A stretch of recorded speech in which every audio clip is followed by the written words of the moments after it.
Hello friends, welcome to Smile Talk paramedical channel.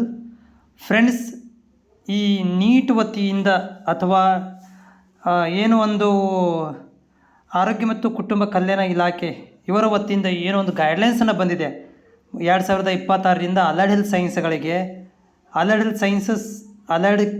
Health care ಕೋರ್ಸಸ್ಗಳಿಗೆ NEET ಮುಖಾಂತರ ಹೋಗಬೇಕು ಅಂತ ಅವರೊಂದು ಗೈಡ್ಲೈನ್ಸನ್ನು ಕೊಟ್ಟಿರುವಂಥದ್ದು. ಸೊ ಈ ಹಿಂದಿನ ವಿಡಿಯೋದಲ್ಲೂ ಕೂಡ ನಾನು ಮಾಹಿತಿ ಕೊಟ್ಟಿದ್ದೆ. ಆ ಗೈಡ್ಲೈನ್ಸಲ್ಲಿ ಏನು ಕೊಟ್ಟಿದ್ದಾರೆ, ಆಮೇಲೆ ಯಾರಿಗೆಲ್ಲ ಎಲಿಜಿಬಿಲಿಟಿ ಆಗಿದೆ ಅಂಥೇಳಿ. ಇದರ ಮಧ್ಯೆಯಲ್ಲೂ ಕೂಡ ನೀವು ನನಗೆ ನಮ್ಮ ಒಂದು ಪ್ಯಾರಾಮೆಡಿಕಲ್ ಕೋರ್ಸ್ಗಳನ್ನು ಮಾಡ್ತಿರುವಂಥ ಅಭ್ಯರ್ಥಿಗಳು ಇರ್ಬೋದು, ಮತ್ತು ಪ್ಯಾರಾಮೆಡಿಕಲ್ ಕೋರ್ಸ್ ಕಂಪ್ಲೀಟ್ ಆಗಿರುವಂಥವ್ರುಗಳು ಒಂದು ಕ್ವಶನ್ ಕೇಳ್ತಾ ಇರೋದೇನೆಂದರೆ, ಈ ಪ್ಯಾರಾಮೆಡಿಕಲ್ ಕಂಪ್ಲೀಟ್ ಆದಮೇಲೆ ನಾವು ಕೂಡ ಅಲೈಡ್ ಹೆಲ್ತ್ ಸೈನ್ಸನ್ನು ಮಾಡ್ತೀವಿ, ನಮಗೂ ಕೂಡ ಈ ಒಂದು ಗೈಡ್ಲೈನ್ಸ್ ಎಲಿಜಿಬಲ್ ಆಗುತ್ತಾ ಅಂತ ನಿಮ್ಮ ಪ್ರಶ್ನೆ. ಈ ಗೈಡೆನ್ಸನ್ನು ನೀವು ನೋಡ್ತಾ ಇದ್ದರೆ ನಿಮ್ಮ ಹತ್ರ ಇದೆ ಕೂಡ ಅಂತ ಅಂದ್ಕೊಂಡಿದ್ದೀನಿ. ಯಾಕಂದರೆ ಇದು ಎಲ್ಲ ಕಾಲೇಜುಗಳಿಂದ ಸರ್ಕ್ಯುಲೇಟ್ ಆಗಿರುವಂಥದ್ದು.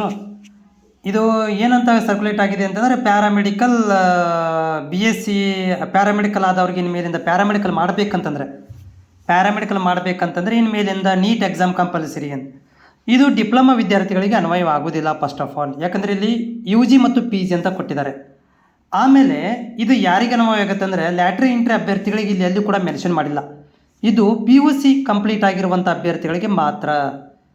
ಸರ್, ನಾವು PUC ಮೇಲೆ ಪ್ಯಾರಾಮೆಡಿಕಲ್ ಮಾಡಿದ್ದೀವಿ, ನಮಗೆ ಬರುತ್ತಾ? ಇಲ್ಲ, ನೀವು ಪ್ಯಾರಾಮೆಡಿಕಲ್ ಮೇಲೆ ಅಲೈಡ್ ಹೆಲ್ತ್ ಸೈನ್ಸ್ ಮಾಡ್ತಾಯಿದ್ದೀರಿ. ನೀವು PUC ಮೇಲೆ ಅಲೈಡ್ ಹೆಲ್ತ್ ಸೈನ್ಸ್ ಮಾಡ್ತಾಯಿದ್ದರೆ ನೀಟ್ ಕಂಪಲ್ಸರಿ. ಆದರೆ ಪ್ಯಾರಾಮೆಡಿಕಲ್ ಮೇಲೆ ಅಲೈಡ್ ಹೆಲ್ತ್ ಸೈನ್ಸ್ ಮಾಡ್ತಾಯಿದ್ದರೆ ಈ ಒಂದು ಗೈಡ್ಲೈನ್ಸ್ ನಮ್ಮ ಲ್ಯಾಟ್ರಿ ಎಂಟ್ರಿ ಅಭ್ಯರ್ಥಿಗಳಿಗೆ ಅನ್ವಯವಾಗುವುದಿಲ್ಲ. ಲ್ಯಾಟ್ರಿ ಎಂಟ್ರಿ ಅಭ್ಯರ್ಥಿಗಳಿಗೆ ಇದು ಈ ಒಂದು ನೀಟ್ ಎಕ್ಸಾಮ್ ಅನ್ವಯವಾಗುವುದಿಲ್ಲ. ನಾನು ನಿಮಗೆ ರಿಪೀಟ್ ಮಾಡ್ತಾ ಇದ್ದೀನಿ. ಯಾಕಂದರೆ ಇದರಲ್ಲಿ ಎಲ್ಲಿಯೂ ಕೂಡ ಈ ಪ್ಯಾರಾಮೆಡಿಕಲ್ ಡಿಪ್ಲೊಮಾ ಆದವರಿಗೆ ಲ್ಯಾಟ್ರಿ ಎಂಟ್ರಿ ಅಭ್ಯರ್ಥಿಗಳಿಗೂ ಕೂಡ ಇದು ಅನ್ವಯವಾಗುತ್ತೆ ಅಂತ ಮೆನ್ಷನ್ ಮಾಡಿಲ್ಲ.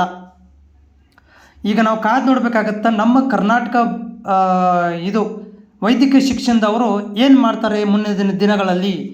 ಅಲೈಡ್ ಹೆಲ್ತ್ ಸೈನ್ಸ್ ಲ್ಯಾಟ್ರಿ ಎಂಟ್ರಿಯವರು ಕೂಡ ಇದನ್ನು ಅಪ್ಲಿಕೇಬಲ್ ಮಾಡ್ತಾರಾ, ಅಥವಾ ತಮ್ಮದೇ ಆದಂಥ ಒಂದು ಏನಾದರೂ ಎಕ್ಸಾಮನ್ನು ಕಂಡಕ್ಟ್ ಮಾಡುವಂಥ ವ್ಯವಸ್ಥೆ ಮಾಡ್ತಾರಂತ ಕಾದು ನೋಡಬೇಕಾಗತ್ತೆ. ಆದರೆ ಈ ಸದ್ಯಕ್ಕೆ ಈ ಒಂದು ಗೈಡ್ಲೈನ್ಸ್ ಪ್ರಕಾರ ಲ್ಯಾಟ್ರಿ ಎಂಟ್ರಿ ಅಭ್ಯರ್ಥಿಗಳಿಗೆ ಯಾವುದೇ ಥರಂಥ ನೀಟ್ ಎಕ್ಸಾಮ್ ಅನ್ವಯವಾಗುವುದಿಲ್ಲ.